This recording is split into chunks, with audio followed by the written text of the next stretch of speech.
Halo guys, selamat datang ke channel Bang Nime. Dan pada video kali ini, saya akan membahas mengenai kejadian yang terjadi setelah pertarungan Ariel melawan Potimas. Tapi sebelum lanjut ke pembahasan video, bagi kalian yang belum subscribe, silahkan subscribe dan tekan tombol lonceng untuk mendapatkan notifikasi dan info update dari channel Bang Nime. Ketika perjalanan mereka menuju desa para elf, Shiraori dan Ariel sempat berdebat mengenai siapa yang akan mengakhiri hidup Potimas.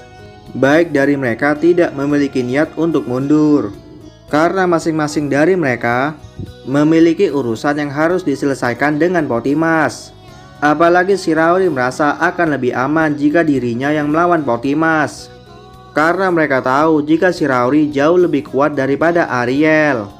Tapi Ariel tetap memaksa jika dia yang harus membunuh Potimas tanpa mendapatkan dukungan apapun dari Shiraori.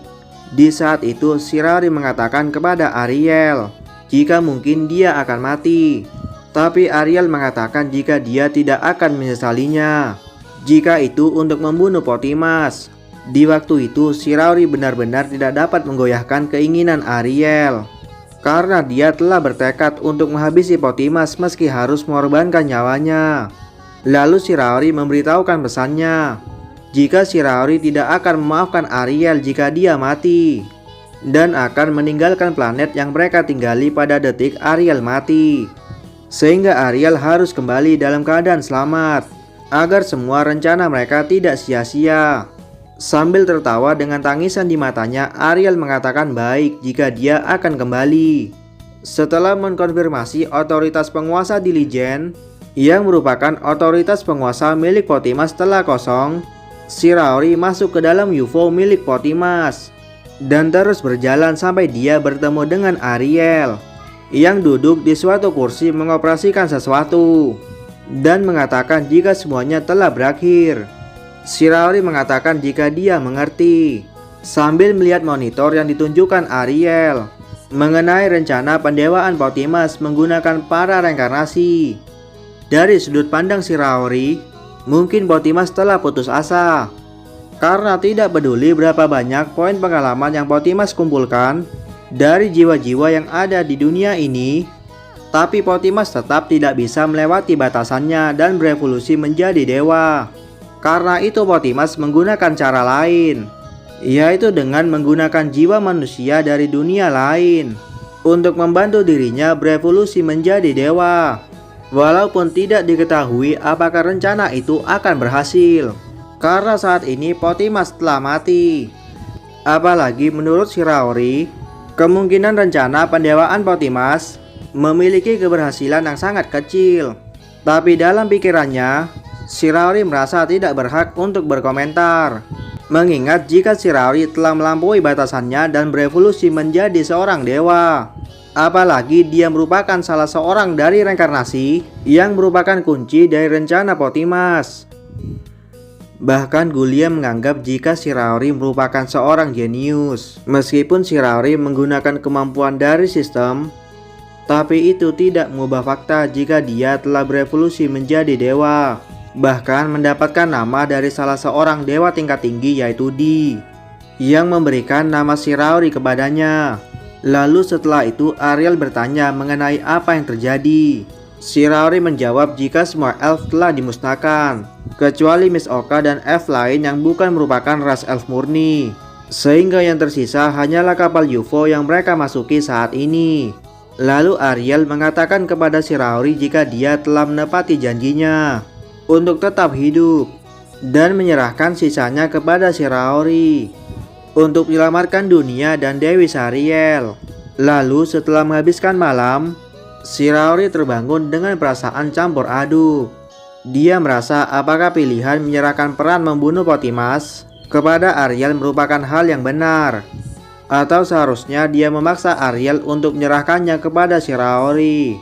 Tentu saja meskipun mereka telah mendiskusikan semuanya, tapi mereka mendapatkan kerugian yang sangat besar, khususnya bagi Shiraori, yaitu mengenai Ariel yang menggunakan semua kekuatannya hanya untuk membunuh Potimas, sehingga mengurangi secara drastis masa hidupnya. Bahkan di mata Shiraori, Ariel dapat mati kapan saja. Tapi bagi Ariel, dia sama sekali tidak menyesalinya. Karena Ariel dapat menyelesaikan semua urusannya dengan Potimas. Lalu setelah Shiraori melihat tumpukan mayat yang telah dikumpulkan oleh bawahan Melzovis, setelah kemenangan mereka melawan ras elf, Melzovis menawarkan kepada Shiraori untuk sarapan dan pergi bersamanya. Ketika Shiraori sampai di rumah pohon tempat mereka akan sarapan, dia melihat Sofia yang saat itu sedang sarapan. Lalu Melzovis menyuruh bawahannya untuk menyiapkan 2 piring lagi, lalu makan bersama. Di saat itu Sofia mengatakan kepada Shiraori jika Wrath sedang menjaga Ariel yang beristirahat, sedangkan mengenai Felmina dia tidak tahu, dan mengatakan jika Kusama sedang mengunjungi reinkarnasi yang lain. Shiraori berpikir karena sudah lama Kusama tidak bertemu dengan yang lain, maka mungkin saja itu akan menjadi reuni yang mengharukan. Tapi Shiraori berpikir mengenai perasaan Sofia dan Wrath. Sofia tidak memiliki kesan yang baik mengenai kehidupan yang sebelumnya, tapi Sofia harus tetap ikut mengunjungi para reinkarnasi. Begitu pula dengan Wrath yang akan menjadi juru bicara Shiraori. Karena selain Ariel, Wrath merupakan salah satu orang yang dapat dengan tanggap memahami perkataan Shiraori, sehingga kemampuan komunikasinya sangat dibutuhkan. Lalu Shiraori bertanya mengenai Yamada Shunsuke. Sofia menjawab jika dia tidak mengetahui kabarnya setelah efek tabu tertanam padanya, dan mengatakan jika Hasebe berada dalam keadaan yang paling buruk karena dia terlihat sangat bingung setelah dia terkena skill milik Hugo. Dan setelah mereka menghabiskan sarapan mereka pergi mengunjungi tempat Ariel beristirahat dan menggantikan posisi Wrath yang saat itu sedang menjaga Ariel dengan Melzovis. Meskipun Shiraori tahu jika Melzovis telah bekerja sepanjang malam dan terlihat sangat kelelahan, tapi tidak ada pilihan lain karena Shiraori membutuhkan seseorang yang dapat dipercaya untuk menjaga Ariel.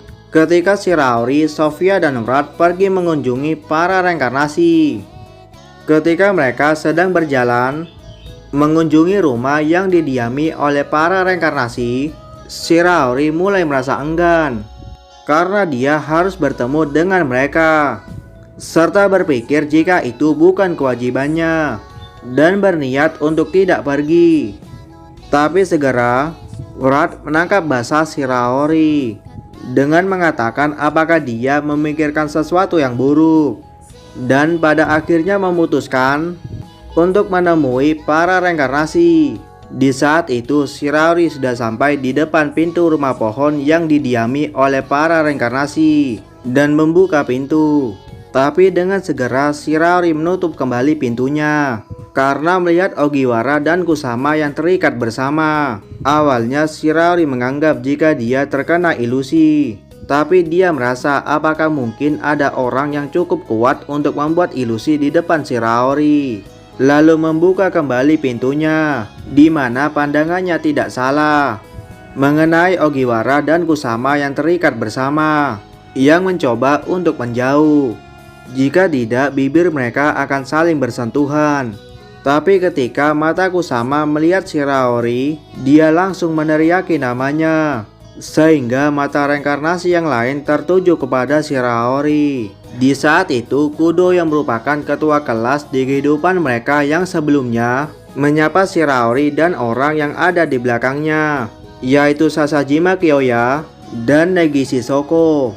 Lalu setelah itu Kudo bertanya mengenai tujuan Shiraori, Sofia, dan Wrath mengunjungi mereka. Tapi dengan segera Wrath meyakinkan mereka jika mereka tidak memiliki niat buruk.